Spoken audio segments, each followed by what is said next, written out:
Coming up, the Braves take down the Dodgers and the Rockies get a full team win over the Phillies. This is Locked On Now MLB.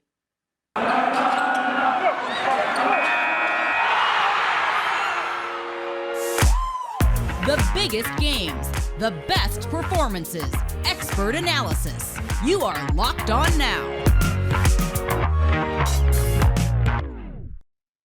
Welcome in. You're listening to Locked On Now MLB, local experts on the biggest stories in baseball. I'm your host, Kainani Stevens. Thank you for making Locked On Now your first listen every single weekday.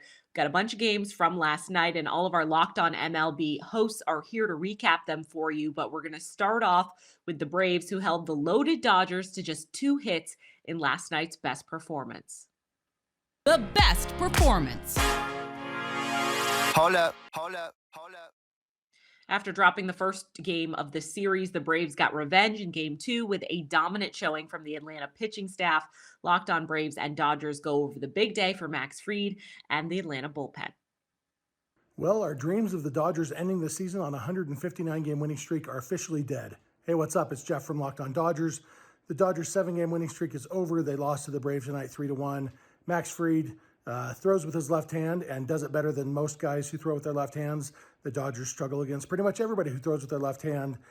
So it's not surprising they struggled against Max Fried. He was nearly perfect for 7 innings. Dodgers did score a run off fellow lefty Tyler Matzek in the 8th inning, but then former Dodger, current Brave, Kenley Jansen came in to pitch the 9th, shut the door at the 1-2-3 inning, getting former Brave, current Dodger Freddie Freeman for the 3rd out to end the dream, end the winning streak, blah, blah, blah, blah. Dodgers now 8-3. They're still in good shape, but, it's always a bummer when they lose. Walker Buehler didn't have it tonight, wasn't very sharp, gave up 3 runs in 5 innings, only had 2 strikeouts. His strikeout numbers are down. We'll probably talk a little bit about that. Mookie Betts was 0 for 4. We'll definitely be talking about Mookie Betts tomorrow and his struggles so far this season. A lot to talk about with this one and just the Dodgers overall in general. So be sure to check out Locked On Dodgers, where Vince Samperio and I are with you every weekday morning to talk about whatever's going on with the Dodgers. We will be with you tomorrow morning, so check it out. Make us your first listen every weekday morning, and we'll talk to you then. The Astros had a little bit of fight in them late, but they'd fallen too far behind against the Angels to make it a close one. Locked On Astros analyzes a rough start from Valdez that put Houston too far back to have a chance. The Astros fall to the Angels tonight 7-2 as they try to make a late inning push with a solo home run by Jeremy Pena, but it proves to not be enough. Framber Valdez goes 4 1/3 inning, giving up 6 earned runs on 3 strikeouts, 4 walks. All in total, the Astros had 6 walks on the evening. The relief pitchers held their own at the end, did not surrender another run after that, even though Abreu gave up 2 runs that were charged to Valdez. The Astros' offensive struggles continue. They only managed 6 hits and 2 runs. So they're hoping to go into Wednesday's game where they wear the Space City jerseys for the first time, and Jake Odorizzi facing off against Shohei Ohtani. So stay tuned in to Locked On Astros. Subscribe to our YouTube channel and make sure that you listen to us wherever you get your podcast. Apple, Google, Spotify. We are your team every day. Go Stros. The Rockies had a little bit of everything going for them in last night's win over the Phillies. A good start, the league's home run leader, and more have Locked On Rockies feeling pretty good about where the team is at. Rock on Rockies fans. Paul Holden here from the Locked On Rockies podcast. The Rockies get another series win off of a strong performance from Kyle Freeland, who just got a 5-year extension from the Rockies. The league leader in home runs is a Colorado Rocky. CJ Cron leads the entire baseball league in home runs with 6, and the Rockies go on to 8-3 as they take down the Phillies. A comeback win from tonight, another series win for the Rockies. A really, really solid night at the yard as the Rockies are able to come back after going behind, and Kyle Freeland looked pretty darn good in his 3rd start of the year. 5 innings pitched, 6 hits, 2 earned run, 1 walk, and 3 strikeouts for Freeland after getting that big deal. CJ Cron continues to smoke the ball, and the Rockies come up big. Brendan Rodgers having a big at-bat and a big run as well. That's got to feel good for him. Another good night for the Rockies. We'll talk about it all right here on Locked On Rockies. Locked On Phillies is trying to find a silver lining in the loss and liked some of the things that they saw out of the lineup, but it was a hard second loss in a row to take as Philadelphia struggles out of the gates in 2022. Another fun Phillies baseball game. I'm Connor Thomas, your host of Locked On Phillies. The Phillies lose again, another one in Colorado.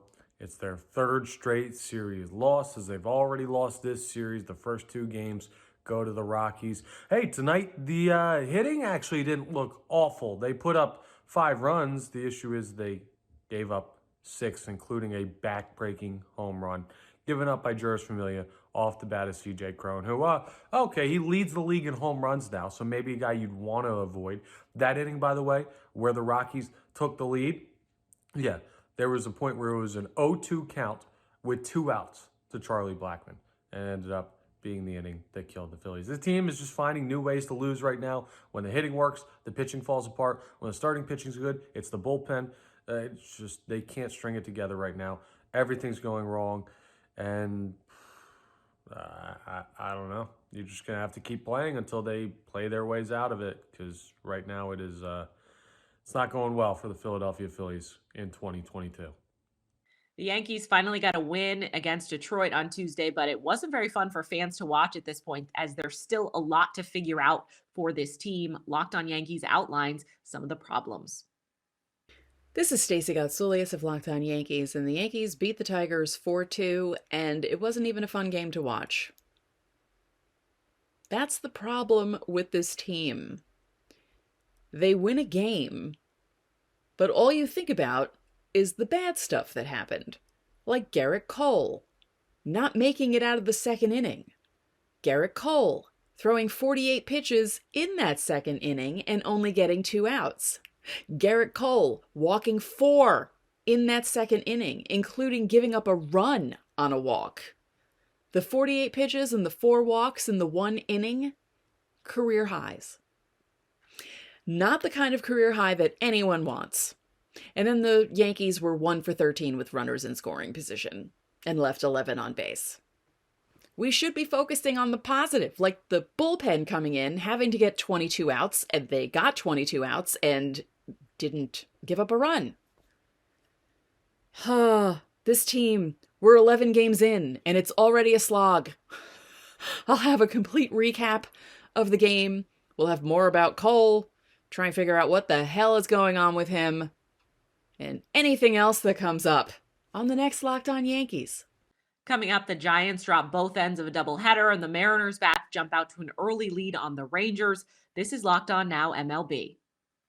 This edition of Locked On Now is brought to you by Bet Online, the #1 spot for all of your online sports gambling needs, especially now with baseball being back and, of course, the NBA playoffs. Some of the most recent injuries may affect some of those numbers. So you want to check it out early and often, just head over to betonline.net.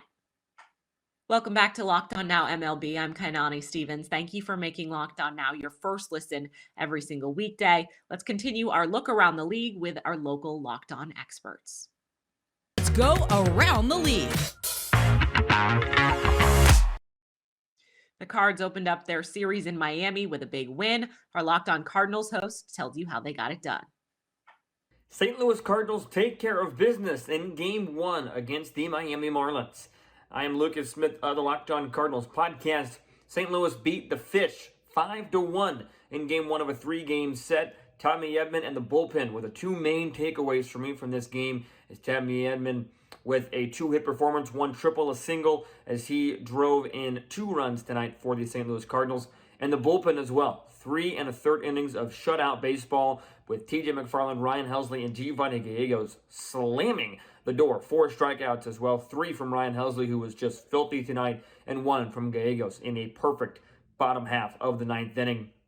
You also have to like what you see from Adam Wainwright as well, but all in all, a good solid team win for the St. Louis Cardinals. And as I mentioned, simply put, they took care of business. The Miami Marlins, made some additions in the offseason, have somewhat of a playoff hopeful, so Cardinals didn't really leave any doubt in this one, winning 5-1 against the Miami Marlins. So I'll be talking about this one on tomorrow's episode of Locked On Cardinals. Be sure to tune in. The San Francisco Giants lost twice on Tuesday. Locked On Giants takes you through the doubleheader that ended up with 0 wins for San Fran.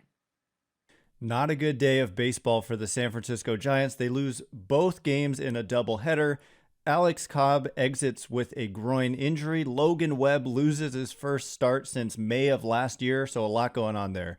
Ben Kaspick with the Locked On Giants podcast. It just wasn't a good day of baseball for the San Francisco Giants. The first game was winnable. They had an early lead, but they let it slip away, in part with Alex Cobb kind of struggling and exiting with an injury in the middle innings, and then they lose an extra innings on a walk-off hit by Francisco Lindor.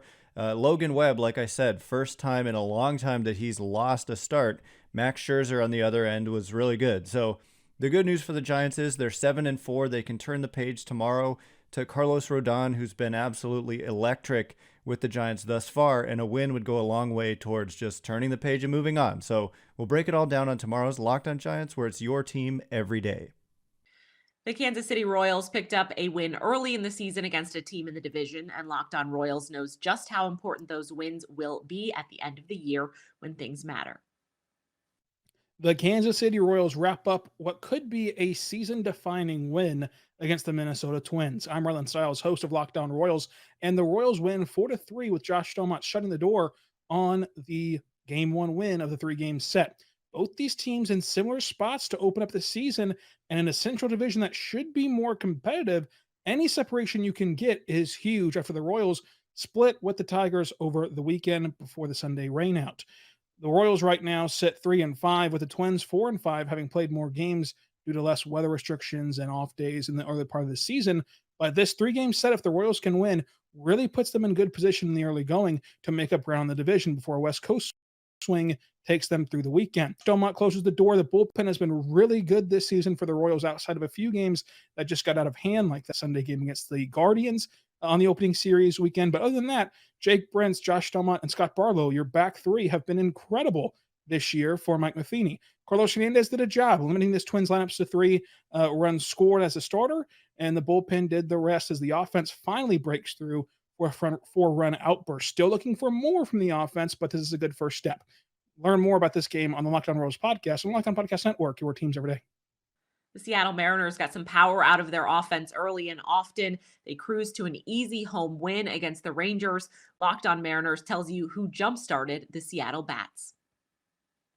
The Mariners are back over 500. This is Ty Gonzalez, host of the Locked On Mariners podcast. Mariners opened up a 3-game set with the Texas Rangers with a 6-2 victory on Tuesday night at T-Mobile Park. Power show from the offense. Eugenio Suarez with a 3-run shot to get the scoring going in the first inning. The next inning, Jared Kelenic got his second home run of the year, an absolute rocket off the bat that also went off the foul pole just like his first home run back in Chicago. And then finally, Abraham Toro gets on the board with his first home run of the year, an impressive 2-run blast to right center field to cap off the scoring efforts for Seattle. Robbie Ray goes 6 innings in this one, 2 runs allowed. Did not look entirely sharp, but he looked a lot better than he has in his first couple of starts in a Mariners uniform. Fastball velo was up. Slider was being used more effectively. He looked good. We're going to recap all the action and get you set for tomorrow night's contest between Dane Dunning